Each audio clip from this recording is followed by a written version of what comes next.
જય શ્રી કૃષ્ણ, જય માં મોગલર મહાદેવ. કેમ છો બધા? મજામાં જશો. અને સવાર નહીં પણ આમ તો 11 વાગી ગયા છે.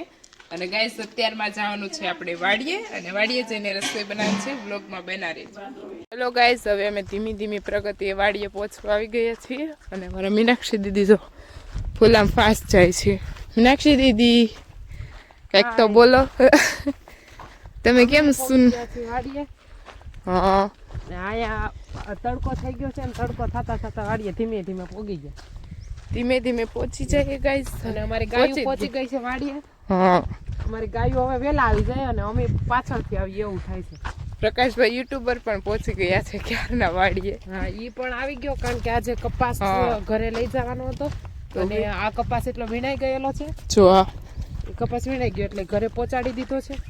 અને હવે ધીમે ધીમે પહોંચી જાય વાડી. આમ તો પહોંચી ગયા ગાઈસ, થોડુંક જો મકાન દૂર છે. એટલે ગાઈસ વાડીએ પહોંચી ગયા છીએ અને મીનાક્ષી દીદી આને પાખો કરવા મીના છે. એ અમારે યુટ્યુબર દેખો, આ યુટ્યુબર અમને હેલ્પ કરતા વ્લોગ ઉતારવા, એની બદલે હવે નહીં હેલ્પ કરે. આવું ન કરે હો પ્રકાશભાઈ. મીનાક્ષી દીદી અહીંયા પાખો કરવા માટે રેડી થઈ ગયા છે. એટલે આજે રસોઈ અહીંયા બનાવવાનું છે. કાલની જેમ ગાયબ થઈ જવાનું છે કે? અરે મસ્ત, તારું ફેવરિટ બને છે. તમે તો 12 વાગે બનાવવાનું શરૂ કરો, ટક સંડવી જો, ભીખા મારી નાખો 2 વાગે તમે રોટલા ભેતા કરો. ના ના, આજે વેલા થઈ જશે. ચલો મીનાક્ષી દીદી અત્યારમાં પાણી મૂકી દેશે ગરમ અને ચૂલા ઉપર. અને આપણે બનાવવાની છે આજે વાડી અડદની દાળ. નહીં મીનાક્ષી દીદી? આજે બનાવવાની છે અડદની દાળ અને રોટલા. ચલો ગાઈસ, ફાઇનલી વાડીએ પહોંચી ગયા છીએ અને કામ પણ અમારું ચાલુ કરી દીધું છે. મમ્મી સિંગ ફોલવા મીણા છે અને હું અત્યારમાં લસણ ફોલું છું, કેમ કે ચટણી બનાવવાની છે તો. અને મીનાક્ષી દીદી ચૂલો જગે અને રસોઈ બનાવવાની તૈયારી પર લાગી ગયા છે ગાઈસ. હિરલબેને મરચાની ચટણી બનાવવાની છે એટલા માટે એને લસણ ખાંડવાનું કરી દીધું છે સ્ટાર્ટ. અને અહીંયા મમ્મી લસણ ફોલે છે અને હિરલબેન લસણ ખાંડવાનું છે અને ચટણી બનાવવાની છે. અને આ ખાવણી છે તે જૂની છે, દાદીમાની છે. અને અહીંયા વાડીએ જ્યારે આ બનાવ્યું ને ત્યારે અહીંયા બધો રસોઈ માટે સામાન જોતો હતો ને, ત્યારે અહીંયા લઈ આવ્યા હતા. તો આ વાડીએ જ હતી અને આવું ચાલે છે. અને સાથે અહીંયા દાળ પાકે છે ને ભાઈ આરામ કરે છે. ઓય, શું કરે છો તું?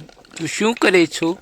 હું દાળ છે ને એને મિક્સ કરું છું. મિક્સ કરે છે.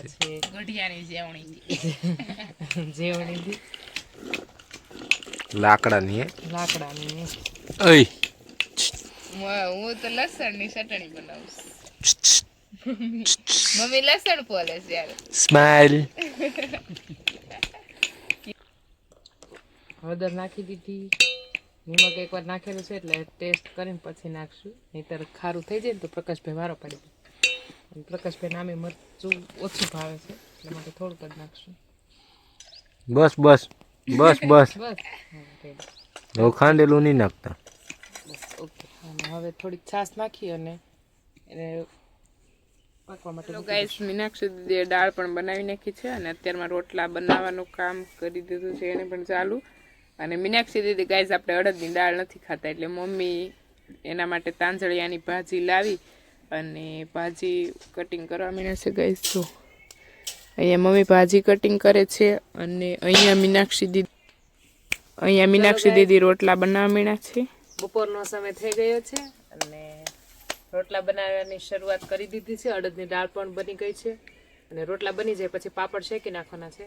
અને અડદની દાળ, રોટલા, ડુંગળી અને પાપડ અને છાશ, એટલું આજે છે જમવાનું. એટલે જમવાનું તૈયાર થઈ જાય પછી આવો બધા જમવા માટે. અહીંયા હે કટિંગ કી તૈયારી હો રહી હે. મમ્મી કટિંગ કરે છે અને આપણે આપણું કામ કરીને થઈ ગયા છે ગાઈસ ફ્રી. અને પછી ખાલી જમવાનું જ કામ કરવાનું છે. અમારા ગાઈસ રોટલા પણ થઈ ગયા છે અને મરચાં હવે શેકવાના છે, પાપડ શેકવાના છે અને દાળ બાળ બધું બની ગઈ છે. અને પછી આપણે આગળ ગાઈસ જમવા માટે બેસી જશું. ને મીનાક્ષી દીદી કેવો લાગ્યો તમને આજનો ધવાડો? આજે ધવાડો બહુ થયો કારણ કે પવન હોય ને એટલે ખુલ્લામાં છે ને એટલે પવન વધારે લાગે એટલે થોડોક ધવાડો તો સારો હતો, પણ તો ગમે એમ કરીને રોટલા બનાવી નાખ્યા છે. અને રોટલા બની ગયા, દાળ પણ બની ગઈ છે, અને સામે બધું રેડી થઈ ગયું છે. અને થોડી વારમાં અમે બધા જમવા માટે બેસી જાય.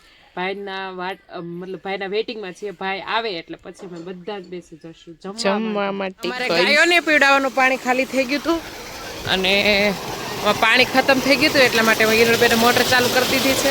અને જોઈ કંઈક લાઈન પકડી અને ઊભા છે. અને આજે પાણી ડુંગળીમાં પીવડાવ્યું હતું, તો એમાં જો બગલા છે. આજે જો દેખો, નકરા બગલા થઈ ગયું. જો હિરલબેન અત્યારમાં મારી મીનાક્ષી દીદી સિંગ ફોલવા બેસી ગયા છે, સિંગના દાણા કાઢવા માટે. અને જો એની રીત જો તમે ખાલી, ઉસકો બોલે, આને બોલે, આવી છોકરીને બોલે મેન્ડેડ ગર્લ. હવે આ દેશી જુગાડ છે, મને તો મેન્ડેડ લાગ્યું.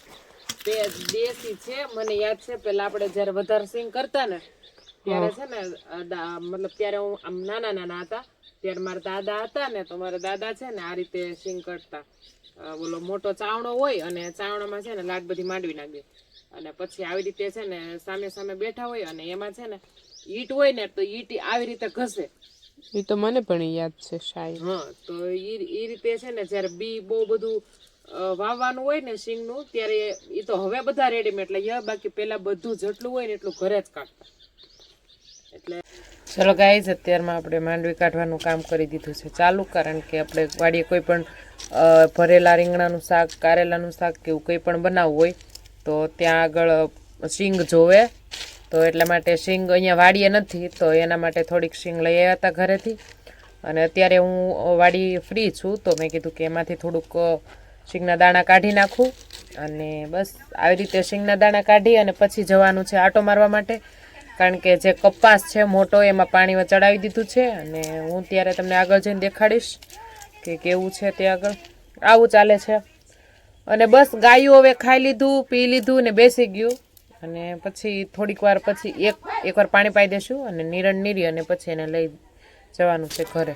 આ રીતે માંડવી ભળવામાં આવે, અને ભેડી કહેવાય. જો આ રીતે ભળવામાં આવે ને, તો આનાથી સિંગના દાણા હોય ને એ થઈ જાય છે અલગ. અને પછી આમાંથી જો કોઈ દાણા કાઢવાના હોય ને, તો પછી જે નીકળી ગયા હોય ને એ વીણી લેવાના. આ હું 2 હાથે કરું છું, પણ એક હાથમાં મોબાઈલ પકડેલો છે એટલા માટે ઓછું ફાવે છે.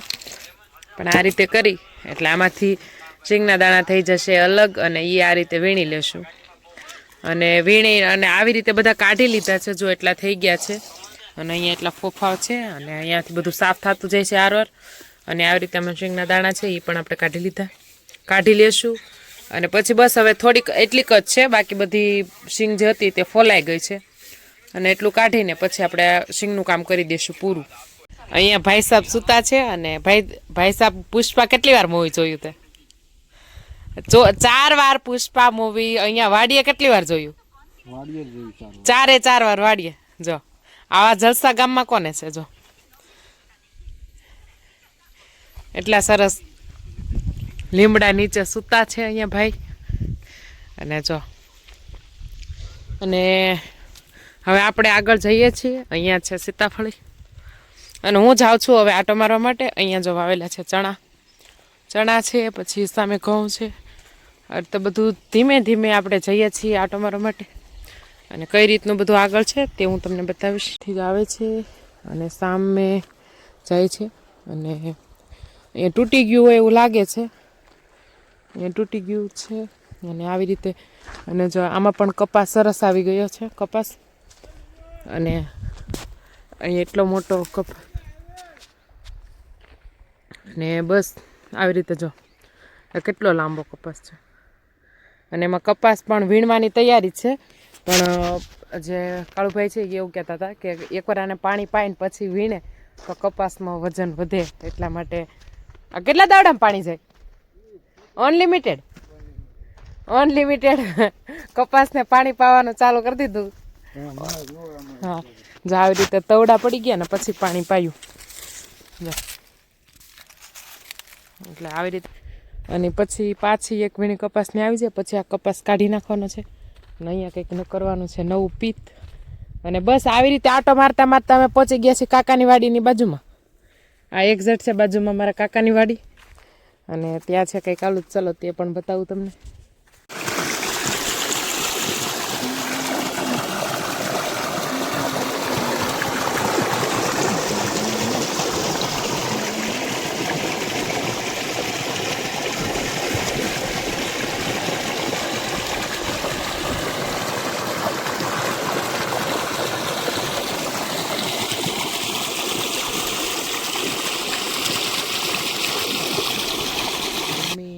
મમ્મી છે ને એ ગાયું લઈને જતા રહ્યા છે અને બસ હવે હું પણ જાઉં છું અને ભાઈ પણ મારી સાથે આવે છે થોડી વારમાં અને પછી અમે જઈએ છીએ ઘરે, કારણ કે એ બાઇક લઈને આવવાના છે એટલે કદાચ આવે કે નહીં એવું કંઈ નક્કી નથી, એટલે મારે તો કન્ફર્મ જવાનું જ છે ઘરે, એટલા માટે હું હવે ચાલીને ધીમે ધીમે નીકળું, મળે તો ત્યાં સુધીમાં જતો રહીશ.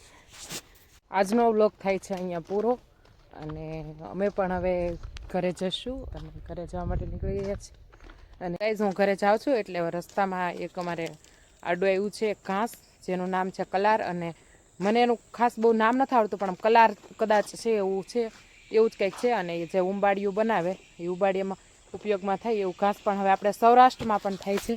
અને જો આ કલાર જે ઉંબાડિયામાં ઉપયોગમાં આવે એ ઘાસ હવે આપણે અહીંયા પણ થાય છે.